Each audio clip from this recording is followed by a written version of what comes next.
don't want to leave any stone unturned, and I also don't want to go into a project having no idea what I'm doing. I want a direction, and I want to know what tools I'm going to be using to apply to this, so I'm not hitting a brick wall going, now what do I write? And then I go back and read it, and I don't have anything interesting in it.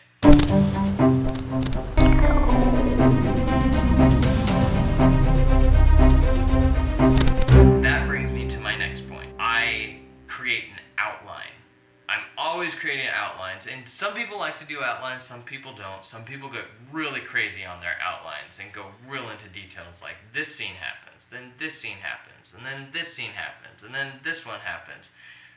I'm not quite as strict on how I do my outlines. I do like an outline, so I've got an idea of a plan of where things are going. It reins me in, so I'm not wandering on different tangents that have nothing to do with the story. Yet, I'm not opposed to having that happen, but for now, I want to see where my character's goals are going, to see if it works in writing 4 pages as opposed to writing 90 or 120 pages. It's much easier to find out if it works in 4 pages than in 90.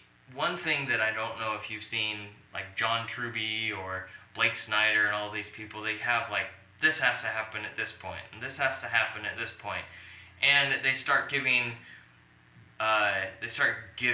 page numbers and page counts to when things need to happen. Granted, they make way more money than I do, been way more successful with the books they've written, but I don't know, from the classes that I've taken and the things that I'm noticing in the way stories are told, it's never the same. So why stick my work into a solo cut that's gonna be the same as anything else? What I will do with my outlines is I do my opening, so I get an idea of like the setting of where I'm doing. Basically, I'll go opening scene, then I'll do major escalation 1, which for some people might be the inciting incident or the end of Act 1.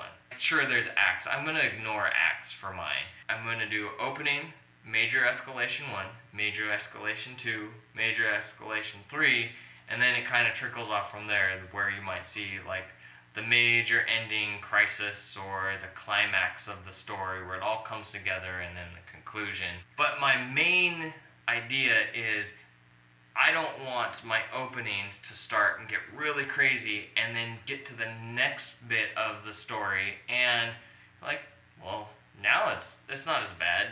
They're way better off. Who cares? They'll make it through.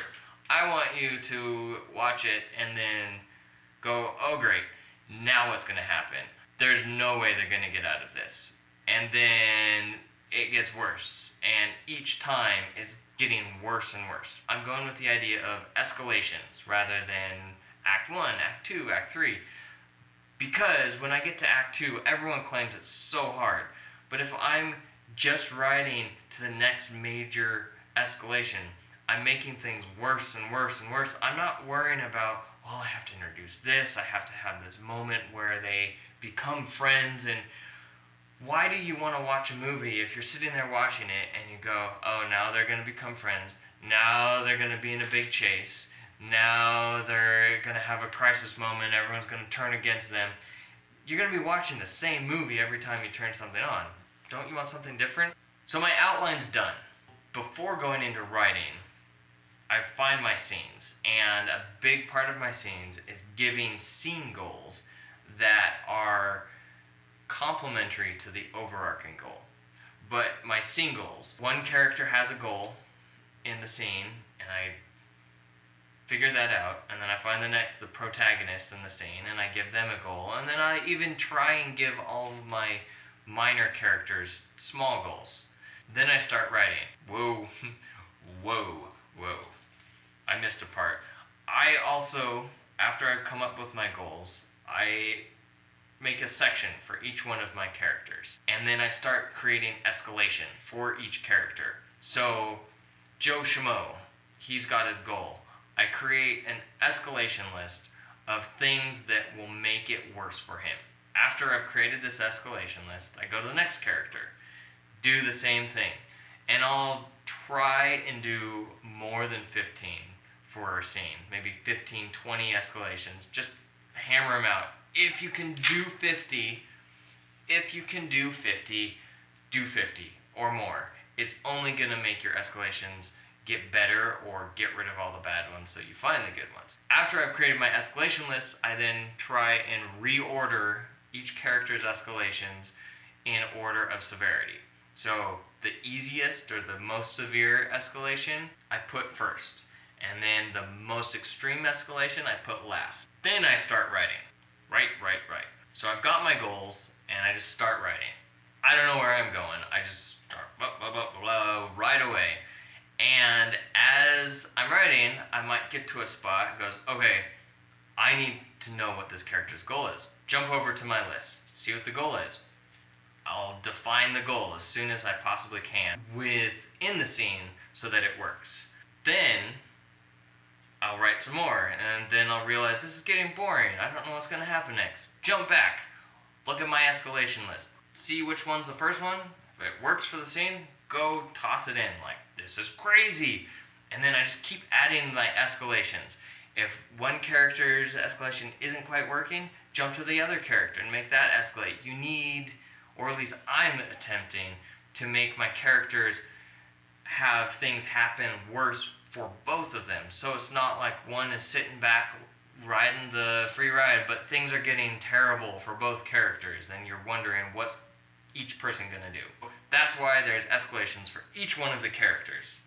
After I'm done writing, I have my group of people I send my scripts to get feedback. I get feedback.